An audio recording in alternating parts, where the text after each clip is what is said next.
শৈশব থেকেই আমার ভাই ছিল খুবই চঞ্চল।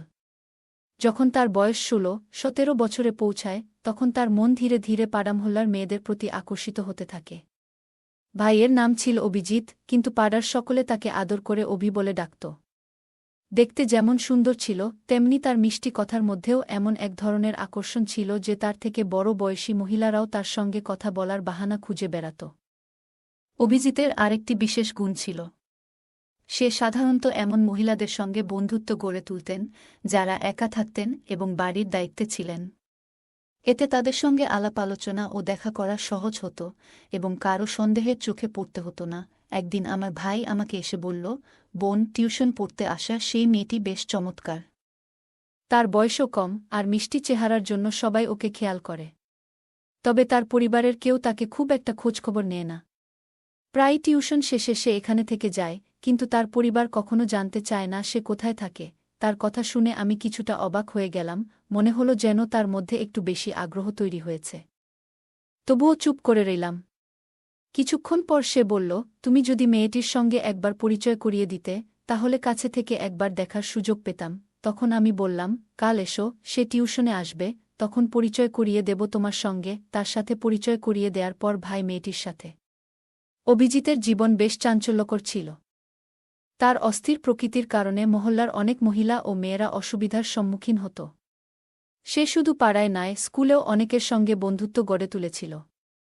মহল্লার মহিলাদের সঙ্গে মেলামেশা তার কাছে যেন এক প্রকার বিনোদনের বিষয় হয়ে দাঁড়িয়েছিল। এ কারণেই প্রায় আমাদের বাড়িতে তার ব্যাপারে অভিযোগ আসতে শুরু করেছিল। আমাদের আব্বা আম্মার অবস্থা তো আরও খারাপ। তারা ভাবতে ভাবতে কষ্ট পেতেন, আমরা কেমন সন্তানকে বড় করছি। আব্বা প্রায়শই মাথায় হাত দিয়ে আল্লাহর কাছে প্রার্থনা করতেন যেন অভিজিৎ সঠিক পথে আসে, কারণ এতে পরিবারের সুনাম জড়িত। আম্মাও অভিজিৎ এর আচরণে দুঃখে থাকতেন। আসল ঘটনা হল, অভিজিৎ আমাদের পরিবারের বহু আকাঙ্ক্ষিত সদস্য হিসেবে জন্ম নেয়।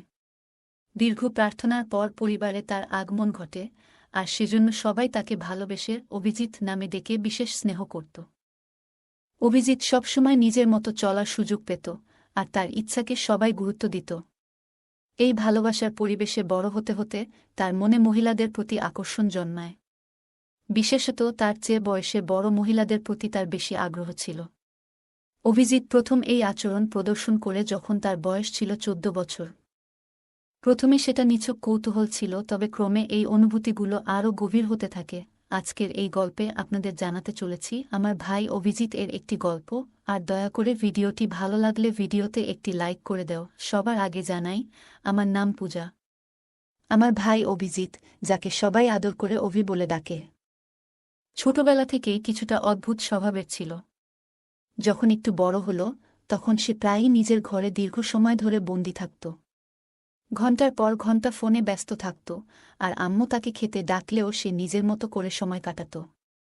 মাঝে মাঝে কেবল খাবার খেতে বাইরে বের হতো। অভিজিতের পড়াশোনায় মনোযোগ কখনোই ভালো ছিল না। তবে ছোটবেলায় ১৫ বছর পর্যন্ত ঠিকঠাক স্কুলে যেত। কিন্তু ১৬ বছর বয়সে পৌঁছানোর পর থেকেই তার মন পড়াশোনা থেকে সরে যেতে শুরু করে এবং আশেপাশের মহিলাদের প্রতি আকর্ষণ অনুভব করে। সেই থেকে তার মাথায় নারীদের নিয়ে ভাবনা গেঁথে বসে। তখন থেকেই স্কুল বা কোচিংয়ের মেয়েদের বদলে সে পাড়ার মহিলাদের সঙ্গেই সময় কাটাতে আগ্রহী হয়ে ওঠে। সব সময় মহিলাদের কাছে গিয়ে গল্প করত, হাসি ঠাট্টা করত। আর মহিলারাও তাকে অনেক পছন্দ করত। অভিজিৎ যখন পাড়ার মেয়েদের সঙ্গে মজা করত তখন প্রায়ই সেই ব্যাপারে অভিযোগ আমাদের বাড়িতে আসত। এমন কাণ্ড শুনে কখনো কখনো আব্বু এতটাই রেগে যেতেন যে অভিজিৎ এর উপর হাত তুলতেন। কিন্তু এখন অভিজিৎও বড় হয়ে গিয়েছে। সে পাল্টা উত্তর দিতে শুরু করেছে এবং আব্বুর সঙ্গে কথায় কথায় ঝগড়া লাগিয়ে বেরিয়ে যেত। কিছুদিনের জন্য কথা বলা বন্ধ রাখত। আম্মা আব্বু ভীষণ চিন্তিত হয়ে পড়তেন। তারা বারবার আল্লাহর কাছে প্রার্থনা করতেন, আমাদের এমন কেন হলো, হে আল্লাহ, কি পাপ করেছিলাম আমরা। অভিজিৎ আমাদের পরিবারে অনেক দোয়ার পর জন্মেছিল, আম্মা আব্বুর দীর্ঘ অপেক্ষার পর। কিন্তু এখন সেই প্রার্থনার ফলই যেন উল্টো দিক থেকে বোঝা হয়ে দাঁড়িয়েছে। পাড়ার লোকজনও তার জন্য বিরক্ত হতে শুরু করেছে। যখন আব্বুর মনে হল যে বোঝানো কিংবা শাসন করে আর কিছু হবে না, তখন তিনি সিদ্ধান্ত নিলেন অভিজিৎকে যদি কোনো কাজে ব্যস্ত রাখা যায় তবে তার মনোযোগ অন্যদিকে যাবে। আব্বু অনেক কষ্ট করে কিছু টাকা জোগাড় করে অভিজিতের জন্য একটি ছোট হার্ডওয়্যার দোকান খুলে দিলেন। তিনি অভিজিৎকে বুঝিয়ে বললেন, বেটা, আমার বয়স হচ্ছে, একদিন আমাকে বিশ্রাম নিতেই হবে। ঘরের খরচ চালানোর জন্য আমি এই দোকানটি তোমার নামে দিয়েছি। এখন থেকে তুমি এই দোকানের দায়িত্ব নিয়ে দেখাশোনা করবে। আব্বু অভিজিৎকে বললেন, মেহনত করবে তো আমি তোমায় আরও সাহায্য করব, শুধু মাসে একবার আমাকে হিসাবটা দেখাবে। এই কথাগুলো শুনে আমি আমার ভাইয়ের প্রতিক্রিয়া লক্ষ্য করছিলাম। সে মনে মনে খুব খুশি হয়ে উঠেছিল।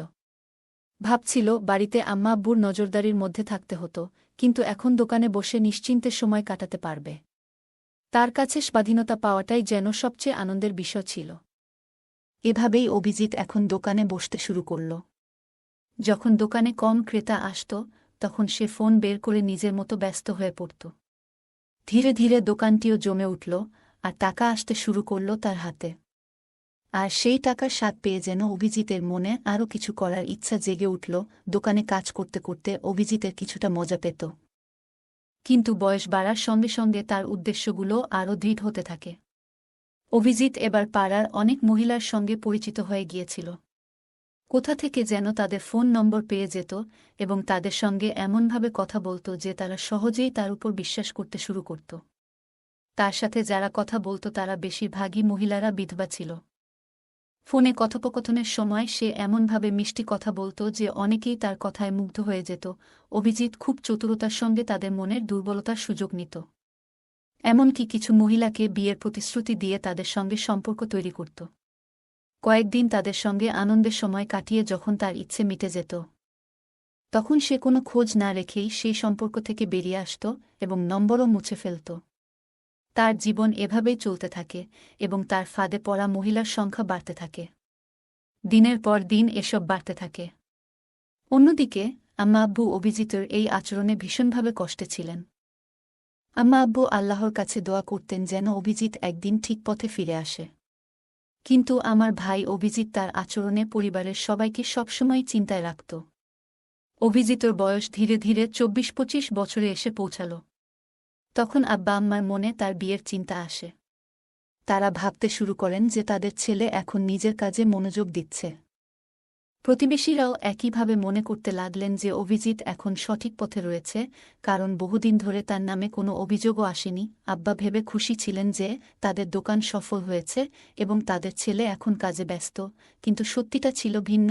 অভিজিৎ বাইরে থেকে ঠিক থাকলেও আসলে আগের চেয়ে অনেক দূরে চলে গেছে। যদি আব্বা জানতেন যে তার ছেলে এখনও বহু মহিলার সঙ্গে যোগাযোগে রয়েছে, তবে হয়তো তিনি এই ধাক্কাটা সামলাতে পারতেন না। যখন আম্মা আব্বা অভিজিৎ এর জন্য মেয়ে দেখা শুরু করলেন এবং তাকে বললেন, বেটা, আমরা চাই তোমার বিয়ে হোক, আমাদেরও নাতিনাতনির মুখ দেখার ইচ্ছা, তখন অভিজিৎ হেসে বলল, আব্বা, আমার তো এখনো বয়সই হয়নি, আমার আরও সময় দরকার নিজের কাজে মনোযোগ দেওয়ার জন্য। আব্বা অভিজিৎকে বললেন, বেটা, বিয়ের পর তোমার কাজ থেমে যাবে না, বরং তুমি তোমার স্ত্রীকে সঙ্গে নিয়ে আরও ভালোভাবে ব্যবসা সামলাতে পারবে। আমাদের ইচ্ছাটাও পূরণ হতে দাও। অনেকটা না চাইতেও অভিজিৎ আব্বা আম্মার কথায় বিয়েতে সম্মতি দিল। এরপর তারা একটি মেয়ে পছন্দ করলেন। সে মেয়ে এতটা সুন্দর না হলেও বেশ গৃহস্থালী কাজ জানত এবং ঘর ভালোভাবে সামলাতে পারত। মেয়েটির এই গুণাবলী দেখে আব্বা আম্মা তাকে পছন্দ করেন এবং অভিজিৎ এর সঙ্গে তার বিয়ে দেন। যখন অভিজিৎ এর স্ত্রী নতুন কনে হয়ে আমাদের ঘরে এলো, তখন প্রথম রাতেই অভিজিৎ তাকে বলল, এই বিয়েতে আমার খুব একটা আগ্রহ ছিল না। আমি শুধু আমার আব্বাম্মার খুশির জন্য এই বিয়ে করেছি। তাই তুমি এই বাড়িতে তাদের সেবা করবে, কিন্তু আমার ব্যাপারে কিছু বলবে না। আমি কি করি, কোথায় যাই, কি খাই, এসব নিয়ে কোনো প্রশ্ন করবে না। তার স্ত্রী কিছু না বলেই রাজি হয়ে গেলেন এবং সেভাবেই সংসার শুরু করলেন। অভিজিৎ এর স্ত্রী তার কাজের মাধ্যমে শ্বশুর-শাশুড়ির মন জয় করতে পারলেও অভিজিৎ এর মন জয় করতে পারলেন না। তার পুরনো অভ্যাসগুলো বজায় ছিল এবং সে আগের মতোই বিভিন্ন মহিলার সঙ্গে সম্পর্ক রাখত। বয়স বাড়ার সঙ্গে সঙ্গে সে আরও নতুন উপায়ে মহিলাদের আকর্ষণ করতে শুরু করে। বিশেষ করে সে এমন মহিলাদের সঙ্গ বেছে নিত যাদের প্রাচুর্য ছিল এবং অভিজিৎ তাদের জন্য কিছু খরচ করতে হতো না। এভাবেই অভিজিতের জীবন চলতে থাকে। তবে সময়ের ব্যবধানে সে কিছুটা সময় তার স্ত্রীর জন্যও রাখত। তাদের বিয়ের 3 বছর পর তাদের 2 ছেলে হয়। তখন অভিজিতের স্ত্রী তাকে বোঝানোর চেষ্টা করল, দেখো, আমাদের এখন 2 সন্তান রয়েছে। তোমার উচিত ওদের প্রতি মনোযোগ দেওয়া। তুমি এইভাবে রাতের পর রাত বাইরে থেকো না। আম্মা আব্বা বৃদ্ধ হয়ে গেছেন এবং অভিজিতের স্ত্রী তাকে বোঝানোর চেষ্টা করলেন যে তুমি অনেক সময়ই বাইরে কাটাও। বাড়িতে সময় দাও, আব্বা আম্মার দেখাশোনা করো এবং আমাদের সন্তানদের জন্য দায়িত্বশীল হও। কিন্তু অভিজিতের স্ত্রীর কথায় খুব একটা কান দেয়নি, নিজের মতোই জীবন উপভোগ করতে থাকে। বছর কেটে যেতে থাকে এবং অভিজিতের সন্তানরাও বড় হতে থাকে। এদিকে অভিজিতের বয়সও 46-47 ছুঁই ছুঁই। এই জীবনের পর্যায়ে এসে নতুন ধরনের চ্যালেঞ্জ আসতে শুরু করল। তবে কি অভিজিৎ তার পুরনো অভ্যাসগুলো থেকে কিছু শিখতে পারবে? এটাই এখন দেখার বিষয়। যখন তার বয়স প্রায় 48-এ পৌঁছাল, তখনও তার চালচলন এমন ছিল যে কেউ বুঝতে পারত না যে সে এই বয়সের মানুষ। বরং সে সবসময় এক তরুণের মতো পোশাক পরিচ্ছদে নিজেকে গুছিয়ে রাখত। আর্থিক দিক থেকেও কোনো অভাব ছিল না তার জীবনে। ভালো খাবার, দামি পোশাক আর রাজকীয় স্টাইলে সবকিছু করত। তার ব্যবসাও দিন দিন বাড়ছিল এবং সমাজেও তার নিজস্ব প্রভাব ছিল। এমনকি অনেক মহিলাও তার এই প্রভাবের দিকে আকৃষ্ট হয়ে তার কাছাকাছি আসত। একদিন হঠাৎই আমাদের পাড়ার এক ব্যক্তি প্রচণ্ড রাগ নিয়ে আমাদের বাড়িতে এলো এবং সে এসেই বলল, বোনজি, দেখুন আপনার ভাইয়ের ছেলে তো একেবারে সীমা ছাড়িয়ে গেছে। স্কুলের এক মেয়েকে বিরক্ত করছিল। এটা শুনেই আমি হতবাক হয়ে গেলাম। ভাবতে লাগলাম, আমার ভাই অভিজিৎ যখন ছোট ছিল তখনও ও কিছু অপকর্ম করেছিল, আর এখন তার ছেলেরাও সেই পথেই হাঁটছে। আমার ভাই অভিজিৎ ছোটবেলায় একটু দুষ্টু প্রকৃতির ছিল, অনেকটা বেপরোয়া স্বভাবের। এখন তার সন্তানরাও যেন বাবার সেই বেপরোয়া স্বভাবটিই গ্রহণ করছে। অভিজিৎ কিছুদিন আগে গ্রামে ফেরার পর আমি তাকে তার ছেলেদের এইসব আচরণের কথা জানাই। এতে সে বেশ চিন্তিত হয়ে পড়ে এবং তাদের সঠিক পথে ফিরিয়ে আনতে বোঝানোর চেষ্টা করে। কিন্তু ছেলেরা যেন বাবার নিজের ছোটবেলার কর্মকাণ্ডেরই প্রতিচ্ছবি, তারা তার কথা শুনতেই চায় না। অভিজিৎ উপলব্ধি করে তার ছোটবেলায় করা ভুলগুলোর ছায়া যেন এখন তার ছেলেদের মধ্যেই দেখতে পাচ্ছে। একসময় সে অতীতে ফিরে যায়, তার জীবনের একটি বিশেষ সময়ের কথা মনে পড়ে। তখন তার বন্ধুত্ব হয়েছিল একজন অভিজ্ঞ শিক্ষিকার সাথে, যিনি একাকী জীবন কাটাচ্ছিলেন। আর তিনি বিধবা ছিলেন। ধীরে ধীরে তাদের মধ্যে থাকা দূরত্বগুলো মুছে যেতে থাকে, আর সেই শিক্ষিকা যেন তার জীবনের সবচেয়ে বড় অনুপ্রেরণা হয়ে ওঠেন। একদিন গল্প করতে করতে সেই শিক্ষিকা হঠাৎ জানতে চান, তোমার কি আগে কখনো এমন অনুভূতি হয়েছে কারো সঙ্গে? আমার আগে আমার ভাই তার পুরনো অভ্যাসে ফিরতে শুরু করল। একদিন সেই মহিলা তাকে বলল, তোমার তো পরিবার আছে, স্ত্রী, সন্তান, আর অন্য কোনো সম্পর্ক তো নেই, তাই তো? আমার ভাই তখন মৃদু হাসি দিয়ে বলল, না না, আমি তো কোনো অন্যরকম সম্পর্ক রাখি না। এই কথা শুনে সেই মহিলা একটু চিন্তায় পড়ে বললেন, তাহলে অবিবাহিত কারো সাথে কখনো এমন কিছু করনি? ভাই তখন নিজের নিরীহ ভাব ধরে বলল, না, একদমই না। কিন্তু সেই মহিলা তার মিথ্যা বুঝে ফেললেন। এরপর কিছুক্ষণ চুপ থেকে বললেন, আমার কাছে এক মেয়ে টিউশনে আসে। দেখতে খুব সুন্দরী। তোমাকে ওর সাথে পরিচয় করিয়ে দেব। ভাই প্রথমে একটু অবাক হলেও মনে মনে খুশি হতে লাগল। সে ভাবল, কেন এই মহিলা এমন প্রস্তাব দিচ্ছেন? মনে মনে দ্বিধায় থাকলেও রাজি হয়ে গেল। মেয়েটির নাম শুনে তার চোখে এক অদ্ভুত আনন্দ ফুটে উঠল, কারণ কম বয়সী মেয়েদের দিকে তার একটু বেশিই নজর থাকত। একদিন আমার ভাই আমাকে বলল, বোন, সেই মেয়েটি খুব সুন্দর, ছোট্ট বয়সের মিষ্টি চেহারার। ওর পরিবারও ওকে তেমন একটা খেয়াল করে না। সে যখন টিউশনে আসে প্রায় রাতে থেকে যায়। অথচ ওর পরিবার থেকে কখনো জানতে চায় না সে কোথায় থাকে। ভাইয়ের কথাগুলো শুনে আমি একটু অবাক হলাম, মনে হলো সে যেন কিছুটা বেশি আগ্রহ দেখাচ্ছে। তবে কিছু বললাম না। কিছুক্ষণ পরে সে আমাকে বলল, একবার পরিচয় করিয়ে দাও তো মেয়েটার সঙ্গে, কাছে থেকে একটু দেখা উচিত। আমি তখন বললাম, কাল আসো, সে টিউশনে আসবে। তখন তোমার সঙ্গে পরিচয় করিয়ে দেব। পরের দিন দুপুরে অভিজিৎ এলো। সেই মেয়েটি পড়াশোনায় ব্যস্ত ছিল, আর তার চেহারা দেখে অভিজিৎ এর চোখে অদ্ভুত এক উজ্জ্বলতা ফুটে উঠল। তবে মেয়েটি তার দিকে না তাকিয়ে নিজের বইয়ের মাঝে ডুবেছিল। অভিজিৎ কয়েকবার তার সঙ্গে কথা বলার চেষ্টা করল, কিন্তু মেয়েটি কোনোরকম সাড়া দিল না, বরং নিজের পড়ায় মনোযোগী থাকল। একদিন আমি জরুরি কাজে বাইরে যাচ্ছিলাম। যাবার আগে ভাইকে ইঙ্গিত করে বললাম, আমি কিছুক্ষণের জন্য বাইরে যাচ্ছি, তুই নিজের দায়িত্ব নিজেই সামলাবি। বাইরে যাওয়ার পর অভিজিৎ মেয়েটির দিকে এগিয়ে গেল এবং কথা বলার চেষ্টা করল। মেয়েটি প্রথমে একটু অবাক হলেও বিনয়ের সাথে কয়েকটা কথা বলল। কিন্তু এরপর মেয়েটি বুঝতে পেরে আর কথা বাড়াতে চাইল না। এই ঘটনার পর থেকে মেয়েটি আর পড়তে আসেনি। আমি ভাইকে এ বিষয়ে জানতে চাইলে সে শুধুমাত্র হেসে বিষয়টা এড়িয়ে গেল। এতে পরিস্থিতি একটু জটিল হয়ে উঠল, আর আমি আশা করেছিলাম ভাই নিজের দায়িত্বের গুরুত্ব বুঝে সঠিক পথে চলবে।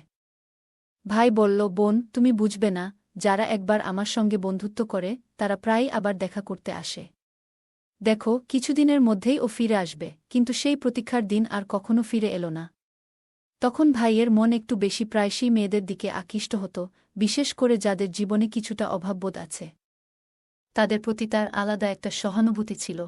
প্রথমে ভাই কিছুদিন অপেক্ষা করেছিল, ভেবেছিল মেয়েটি আবার আসবে। কিন্তু সময় যেন অন্য কিছু ঠিক করে রেখেছিল। একদিন রাস্তায় হাঁটতে গিয়ে হঠাৎ একটি চেনা কণ্ঠ শুনে সে থমকে দাঁড়ায়। অবাক হয়ে ফিরে দেখে সেই পরিচিত মুখ, যে কিনা তার জীবনের পুরনো স্মৃতির এক অংশ ছিল। এ যেন অতীতের কোনো স্মৃতির হঠাৎ উপস্থিতি। ভাইয়ের মনে কিছুটা অপরাধবোধ জাগে, কারণ সে সেই মহিলার সঙ্গে কিছু সময় কাটিয়ে হঠাৎ চলে গিয়েছিল। মহিলা তখন তাকে থামিয়ে জিজ্ঞেস করলেন, তুমি কি জানো তোমার চলে যাওয়ার পর আমার জীবনে কি ঘটেছিল? ভাই প্রথমে কিছুটা অবাক হলেও মনোযোগ দিয়ে শুনতে শুরু করল। মহিলার চোখে কষ্টের ছাপ স্পষ্ট, আর মুখে জমে থাকা জীবনের দীর্ঘদিনের বেদনা ফুটে উঠছে। তিনি বলতে লাগলেন, তোমার চলে যাওয়ার পর আমার জীবন পুরোপুরি বদলে গিয়েছিল। মহিলা বলতে লাগল, আমি যখন অন্তঃসত্ত্বা হয়ে পড়লাম, তখন আমার নিজের পরিবারের সদস্যরা আমাকে ভুল বুঝে বাড়ি থেকে বের করে দিল। অনেক জায়গায় ঘুরে একসময় এক ছোট্ট ভাড়া করা ঘরে আশ্রয় নিলাম। সেখানে মানুষের বাড়িতে কাজ করে কোনোভাবে নিজের দিন চালাতে লাগলাম। তোমার সঙ্গে দেখা হওয়ার পরে এতদিন পর শুধু একটা কথাই জানাতে এসেছি, আমার সন্তান তোমারই রক্তের অংশ। ভাই এই কথা শুনে যেন স্তব্ধ হয়ে গেল। সে হতবাক হয়ে বলল, কিন্তু কি প্রমাণ আছে যে সে আমার সন্তান? তখন মহিলা বলল, যদি বিশ্বাস না হয় তাহলে সন্তানের ডিএনএ পরীক্ষা করিয়ে দেখো, সত্যি নিজের চোখেই দেখবে। কথা মতো মহিলা তার সন্তানের কিছু নখ কেটে নিয়ে এলেন এবং ভাইকে দিলেন। ভাই তার হাতে সেই প্রমাণ নিয়ে পরীক্ষার জন্য বেরিয়ে পড়ল। কয়েকদিন পর পরীক্ষার রিপোর্ট এলো এবং দেখা গেল মহিলার কথাই সত্যি। রিপোর্টে স্পষ্ট ছিল যে সেই সন্তান ভাইয়েরই। এই সত্যটা জানার পর ভাই নিজের ভুল বুঝতে পারল, কিন্তু তখন আর কিছু করার সময় ছিল না। এরপরের কয়েক মাস ভাই বারবার মহিলার কাছে গিয়ে প্রার্থনা করল যেন তাকে একবার সন্তানের সাথে দেখা করতে দেওয়া হয়। প্রথমে মহিলা রাজি হননি, কিন্তু প্রায় 1.5 মাস পর তিনি ভাইকে তার বাড়িতে ডেকে নেন। সন্তানের ঘরের দিকে ইশারা করে বললেন, যাও তোমার সন্তানকে দেখো। ভাই শিশুটিকে কোলে নিতে চাইলে মহিলা তাকে সন্তানের কাছে নিয়ে গেলেন। তার চোখে কষ্টের ছাপ ছিল। তিনি বললেন, আমি এতদিন একাই এই শিশুটিকে বড় করেছি। ও আমার একমাত্র সহায়। কিন্তু তুমি এসে আমাদের জীবনটা এলোমেলো করে দিয়েছ। এ কথা বলে মহিলা চলে গেলেন। বাচ্চাটি তখন অসুস্থ ছিল। টাকা না থাকায় তাকে ভালো কোনো চিকিৎসা করাতে পারেনি। ভাই মনে হলো যেন পায়ের নিচের মাটি সরে গেছে। শিশুটিকে বুকে জড়িয়ে ধরে সে দ্রুত হাসপাতালে নিয়ে গেল। ডাক্তার পরীক্ষা করে বললেন, শিশুটি মানসিক আঘাতে আছে। তার স্মৃতিশক্তি দুর্বল হয়ে গেছে এবং কিছুটা মানসিক ভারসাম্য হারিয়েছে। সে কখনো পুরোপুরি সুস্থ হবে কিনা বলা যাচ্ছে না। এসব কথা শুনে ভাইয়ের মন ভেঙে গেল, তবে নিজের ভুলের পরিণতি তাকে মেনে নিতেই হল। এমন অবস্থায় সে ছেলেটিকে নিয়ে বাড়ি ফিরে এলো এবং তার যত্ন নেওয়া শুরু করল। রাতের পর রাত সে শিশুটির পাশে বসে থাকত, যত্ন করত। কিন্তু শিশুটি এক ভীত চোখে শুধু তাকিয়ে থাকত, যেন ভাইকে চিনতেই পারছিল না। তার মনে এমন কোনো স্মৃতি নেই যা তাকে ভাইয়ের সঙ্গে সম্পর্কিত করে। এদিকে ভাইয়ের স্ত্রী বলল, তোমার পক্ষে ওকে দেখা সম্ভব হলে দেখো, আমি আর ওকে সামলাতে পারব না। ভাইয়ের নিজের ছেলেরাও বলল, এ কেমন ছেলে তুমি আমাদের সঙ্গে নিয়ে এলে? আমরা ওকে আপন বলে মেনে নিতে পারছি না। ভাই যেন একটা ঝড়ের মধ্যে দিশাহারা হয়ে পড়ল। অবশেষে ভাই সিদ্ধান্ত নিল আলাদা কোথাও ছেলেটিকে নিয়ে থাকবে। সে একটি ছোট্ট ভাড়ার ঘরে উঠল এবং দিনরাত পরিশ্রম করতে লাগল। দোকানে খেতে যা রোজগার হতো সবটুকুই ছেলেটির চিকিৎসা এবং যত্নে ব্যয় করত। এভাবে নিজের ভুলের মাসুল দিয়ে জীবনের প্রতিটি দিন সে ছেলেটির পাশে থেকে তার যত্ন করতে লাগল। ডাক্তাররাও বলেছিল শিশুটির স্বাভাবিক জীবনে ফিরতে কিছুটা সময় লাগবে। কিন্তু ভাই হাল ছাড়েনি। প্রতিদিন নতুন আশার আলো নিয়ে শিশুটির সেবা করত, এক স্নেহময় পিতার মতো। কিছু মাস কেটে গেল। আর ধীরে ধীরে শিশুটির মধ্যে পরিবর্তন আসতে শুরু করল। সে আর ভাইকে অচেনা মনে করত না, তার চোখে যেন পরিচয়ের একটা আভাস দেখা দিতে লাগল। ভাইয়ের অক্লান্ত পরিশ্রম আর ভালোবাসা তার মনে জমে থাকা কষ্টগুলোকে আস্তে আস্তে সারিয়ে তুলছিল। একদিন শিশুটি প্রথমবারের মতো ভাইয়ের হাত ধরল আর হালকা করে হাসল। ভাইয়ের চোখে তখন আনন্দাশ্রু এসে গেল। সেই ছোট্ট হাসিই যেন তার গোটা পৃথিবী হয়ে উঠল। সময়ের সাথে শিশুটি আরও সুস্থ হয়ে উঠল। ভাইয়ের নিঃস্বার্থ ভালোবাসা আর যত্ন তাকে নতুন জীবন দিল। এখন সে কেবল ভাইয়ের পাশে থাকে না, বরং তাকে পিতার মতো মেনে নিয়েছে। সমাজের নানা কথা আর কঠিন পরিস্থিতি সত্ত্বেও ভাই কখনো হাল ছাড়েনি। আর তার এই পরিশ্রমের ফল পেল অবশেষে সেই দিনও এলো, যেদিন শিশুটি ভাইকে আব্বু বলে ডাকল। সেই একটি শব্দেই ভাইয়ের সব কষ্ট যেন মিলিয়ে গেল। গল্পে দেখা যায় যে আবেগ আর আকর্ষণ নিয়ন্ত্রণ না করলে জীবন জটিল হয়ে যেতে পারে। অভিজিৎ তার দায়িত্বজ্ঞানহীন আচরণের জন্য বড় মূল্য চুকাতে হয়েছে। নিজের ভুল বুঝে নেওয়া এবং তার পরিণতি মেনে নেওয়া, এটি একটি কঠিন কিন্তু প্রয়োজনীয় শিক্ষা। অভিজিৎ শেষ পর্যন্ত নিজের ভুলগুলো স্বীকার করে ছেলের প্রতি দায়িত্ব পালন করে, যা তার নিজের উন্নতির পথ উন্মোচন করেছে। গল্পের শেষে অভিজিৎ যখন তার সন্তানের প্রতি নিঃস্বার্থভাবে ভালোবাসা প্রদর্শন করে, তখন সেই ভালোবাসাই তাকে তার সন্তানের মন ও বিশ্বাস ফিরে পেতে সাহায্য করে। এটি প্রমাণ করে যে ভালোবাসা এবং যত্ন প্রায়শই কঠিনতম পরিস্থিতিতেও পরিবর্তন আনতে পারে। অভিজিৎ তার ভুল বুঝে এবং একাকী কষ্ট ভোগ করলেও তার পরিবার, বিশেষত ভাইয়ের মতো কেউ পাশে থাকলে জীবন আরও সহজ হতো। পরিবারে ভালোবাসা এবং সমর্থনের গুরুত্বকে এই গল্পটি খুব সুন্দরভাবে তুলে ধরে। অভিজিতের জীবনের চঞ্চল স্বভাব এবং নিয়ন্ত্রণহীন আকর্ষণ তার জীবনে বিপর্যয় ডেকে আনে। গল্পের শুরুতে দেখা যায় তার অস্থির স্বভাবের কারণে সে প্রায়শই ভুল সিদ্ধান্ত নিয়ে বসে, যার মধ্যে তার পরিবারের প্রতি দায়িত্বের ঘাটতি স্পষ্ট। অন্যদের জীবনে ঢুকে পড়া এবং নিজের আকর্ষণকে সঠিকভাবে নিয়ন্ত্রণ না করার জন্য শেষ পর্যন্ত তার নিজের জীবনই ধ্বংসের মুখে পড়ে। এটি শেখায় যে আমাদের আবেগ এবং দায়িত্বের মধ্যে ভারসাম্য বজায় রাখা কতটা জরুরি, কারণ অসচেতনভাবে নেওয়া সিদ্ধান্ত আমাদের এবং অন্যদের জীবনকেও ক্ষতিগ্রস্ত করতে পারে। বন্ধুরা, যদি এই গল্পটি ভালো লেগে থাকে তাহলে দয়া করে ভিডিওটি লাইক করুন এবং আমাদের চ্যানেলটি সাবস্ক্রাইব করুন। পাশে থাকা বেল আইকনটি প্রেস করুন, যাতে করে আমরা যখনই নতুন ভিডিও আপলোড করি তার নোটিফিকেশন সবার আগে আপনার কাছে পৌঁছে যায়। ধন্যবাদ। দেখা হবে আমাদের পরবর্তী ভিডিওতে।